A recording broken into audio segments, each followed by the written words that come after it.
Shalom saudara, saya percaya setiap kita saat ini tetap ada di dalam pengawasan Tuhan dan di dalam lindungan Tuhan.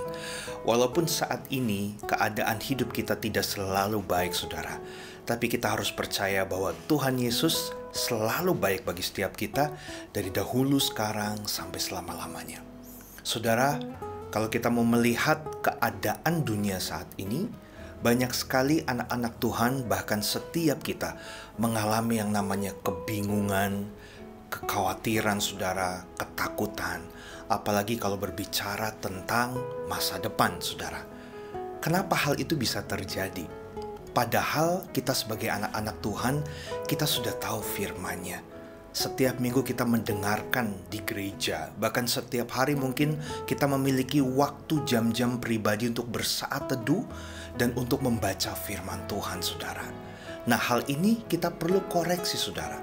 Kalau kita sudah tahu firman Tuhan, kita sudah tahu kebenarannya, isi hati Tuhan, maka seharusnya apapun yang terjadi dalam dunia ini, dalam kehidupan setiap kita, seharusnya tidak lagi membuat kita takut, tidak lagi membuat kita khawatir, tidak lagi membuat kita gentar, apalagi membuat kita marah kepada Tuhan, saudara. Kita mau belajar sama-sama dari Hosea 4 ayat 6 berkata demikian. Umatku binasa karena tidak mengenal Allah. Karena engkaulah yang menolak pengenalan itu, maka aku menolak engkau menjadi imamku.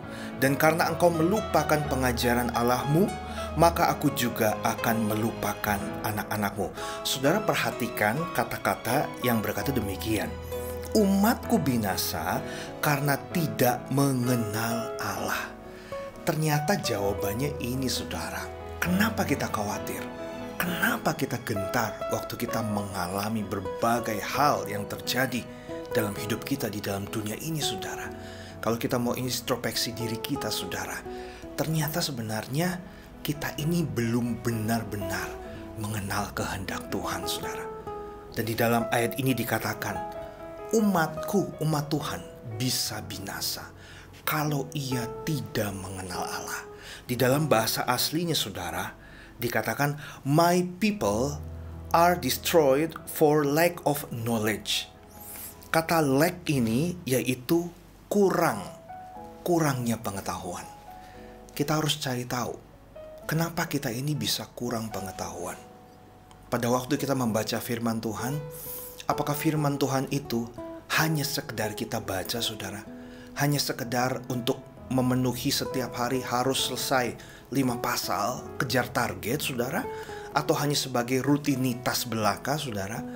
Nah, saat ini kita harus ubah saudara, bahwa saat kita membaca firman Tuhan, kita harus bisa menyelidiki, kita harus bisa memahami, kita harus bisa mempelajari dengan baik saudara. Karena semuanya itu saudara sudah ditulis di dalam Alkitab. Dari awal dunia ini ada, diciptakan, sampai kepada dunia nantinya akan berakhir, sampai kepada kedatangan Tuhan Yesus kembali ke dunia ini saudara. Semuanya sudah dicatat di dalam Alkitab. Lalu seharusnya kita sebagai anak-anak Tuhan, kalau kita sudah tahu apa yang akan terjadi di depan ini, bahwa dunia bukan semakin baik saudara, tapi dunia akan semakin hancur, semakin rusak, buat apa lagi khawatir? Kita harus berdoa kepada Tuhan untuk meminta kekuatan, meminta hikmat kepada Tuhan, supaya kita bisa menjalani hidup ini dengan baik, bahkan memelihara iman kita saudara, sampai pada akhirnya nanti. Apa yang harus kita lakukan supaya kita bisa menjadi umat-umat Tuhan yang cerdas? Hal yang pertama saudara, kita harus tahu tujuan hidup kita, purpose hidup kita. Itu apa saudara?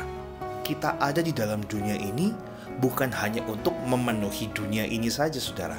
Kita ada di dalam dunia ini bukan untuk mendapatkan harta kekayaan, kenyamanan, kehidupan saja saudara. Kita harus sadari bahwa kita ada di dalam dunia ini.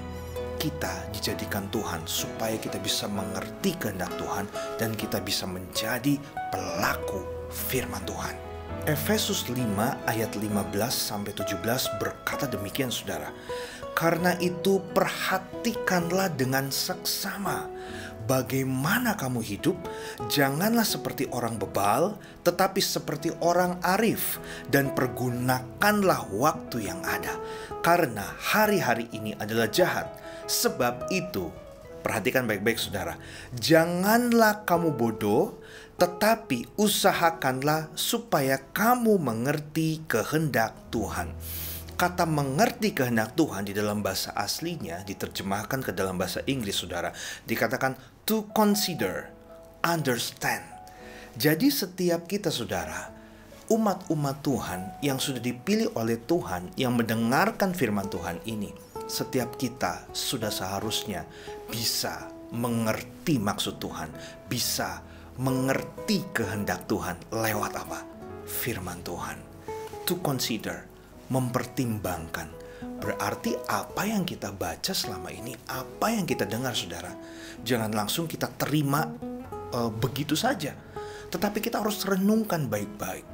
Minta Roh Kudus memberikan pengertian yang baru kepada setiap kita, sehingga kita bisa mengerti betul, saudara, secara utuh apa yang Tuhan inginkan dalam setiap firman-Nya yang kita baca dan yang kita dengar. Dan yang kedua, saudara, bagaimana caranya supaya kita bisa menjadi umat Tuhan yang cerdas?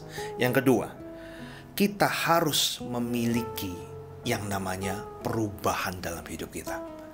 Perubahan ini bukan maksudnya saudara dulunya gak punya pekerjaan, lalu berubah saudara memiliki pekerjaan. Atau mungkin yang dulunya saudara hanya memiliki satu rumah, tapi berubah akhirnya memiliki 2 rumah, 3 rumah.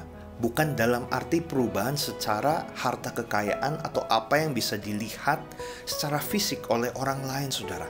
Tetapi maksudnya adalah perubahan hati, perubahan karakter yang harus kita miliki, saudara. Dan tentunya perubahan karakter, perubahan hati ini harus didahului dari perubahan paradigma, saudara. Dalam Roma 12 ayat 2 berkata demikian, janganlah kamu menjadi serupa dengan dunia ini, tetapi berubahlah oleh pembaharuan budimu, sehingga dikatakan kamu dapat membedakan manakah kehendak Allah, apa yang baik, yang berkenan kepada Allah, dan yang sempurna. Kata berkenan ini dalam bahasa asli dikatakan acceptable, well pleasing to God. Jadi tujuan hidup kita, saudara, harus ini sampai di level kita ini berkenan di hadapan Tuhan. Dikatakan well pleasing to God, menyenangkan hati Tuhan. Nah, saudara, menyenangkan itu seperti apa? Misalnya kita punya anak di rumah, saudara. Kita pulang kerja, lelah, capek ya, mungkin Bapak Ibu Saudara sekalian. Pada waktu kita duduk di sofa di ruang tamu, tiba-tiba anak kita, saudara, tanpa kita suruh, ia menghampiri kita, ia menanyakan kabar kita, lalu ia membuatkan kita minuman yang spesial, yang seger, saudara. Apalagi saat ini sedang musim kemarau ya, saudara. Nah, itu tentu kita akan senang, menyenangkan. Sikapnya itu mengetahui apa yang orang tua butuhkan. Nah, ini juga sama dengan keadaan kita sebagai anak Tuhan dan juga Tuhan kita, saudara. Tuhan mau kita ini bisa menyenangkan hati Dia, menjadi anak yang nyenengin hati Tuhan. Karena apa? Kita mau melakukan apa yang jadi kehendak Tuhan, tentu lewat firman Tuhan. Dan dikatakan dan yang sempurna. Sempurna ini adalah berbicara tentang karakter yang full, Bapak Ibu Saudara sekalian, yaitu sebagai pengikut Kristus yang sempurna. Jadi tujuan kita pada waktu kita membaca firman Tuhan adalah supaya semakin hari hidup kita disempurnakan, memiliki karakter Kristus. Nah, saudara, ini adalah goal daripada kekristenan, yaitu kita pengikut-pengikut Kristus. Karena itu, saudara, jadilah umat-umat Tuhan yang cerdas, terutama di dalam situasi seperti ini. Jangan takut, jangan bimbang. Yang pertama, saudara, tadi ingat, kita harus tahu tujuan hidup kita, purpose kita. Yang kedua, kita harus mengalami perubahan dalam hidup ini. Makin hari, makin disempurnakan. Sama seperti Yesus yang adalah sempurna. Dan saya percaya kita mampu memelihara iman kita sampai pada akhirnya Tuhan Yesus datang kembali yang kedua. Tuhan Yesus memberkati setiap kita.